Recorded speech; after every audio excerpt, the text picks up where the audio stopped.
हम बड़ा तो नहीं कर रहे हैं, हम जो सोच सकते हैं वो सोचो, और उस सोच के लिए जो मेहनत करना होगा हमें मेहनत भी करना पड़ेगा। वो सोच के लिए जिन रास्तों को अपनाना है उस रास्तों को भी अपनाने का प्रयास करें। तो हमने अपने जीवन में यही सोचा है।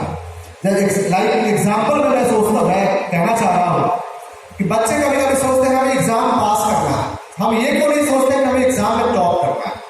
जिस दिन आप सोच रहे हमें एग्जाम में टॉप करना है तो मैं लिखित दे सकता हूं कि आपको क्या है कि दुनिया की ऐसी कोई चीज नहीं है जिसको आपने सोच लिया कि हमें करना है और उसे आप ना कर सके, ऐसी कोई चीज नहीं। मीन्स एवरीथिंग इज अचीवेबल और एवरीथिंग इज पॉसिबल। बस उसके रास्ते को आपको सोचना पड़ेगा, उसका रास्ता हम कितना प्रशस्त किए हैं, उसका मार्ग कितना प्रशस्त किए हैं, और उससे पहले यह सोचना पड़ेगा कि हमारा लक्ष्य कितना बड़ा है, लक्ष्य के क्या क्या आयाम है और हमने उस आयाम को पूरा करने के लिए किस रास्ते को अपनाया।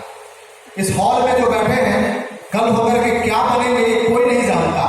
हो सकता है कि कल होकर के हमारे चेयर पे भी आप एसपी साहब के चेयर पे हो या इससे काफी बड़े चेयर पे आप हो।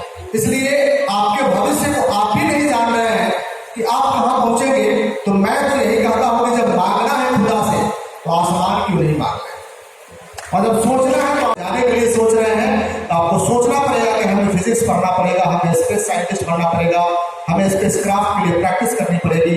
चांद पे जाने के लिए जो प्रैक्टिस होती है, जो सूट होता है उस सूट को हमें एक्वायर करना पड़ेगा, डिजाइन करना पड़ेगा, या जो डिजाइन है उसमें हमें फिट होना पड़ेगा, फिर हम स्पेस क्राफ्ट से जाकर के हम चांद पे जाएंगे। ये रास्ता होगा उसका। और एक हुआ ख्वाब, तो सिर्फ ख्वाब में नहीं, ख्वाब को यदि आप लक्ष्य में बदल डालते हैं, लक्ष्य हम तभी बोलते हैं, ख्वाब तो बहुत सारे लोग बहुत से सोचते हैं, लेकिन उसको लक्ष्य तभी हम बोलते हैं कि जब उस ख्वाब के जितने आयाम हैं, जितने पहलू हैं, उन पहलुओं पे हम ध्यान दें और हम अचीव करने के लिए सोचें कि हमें इस चीज को इतने दिनों में अचीव करना।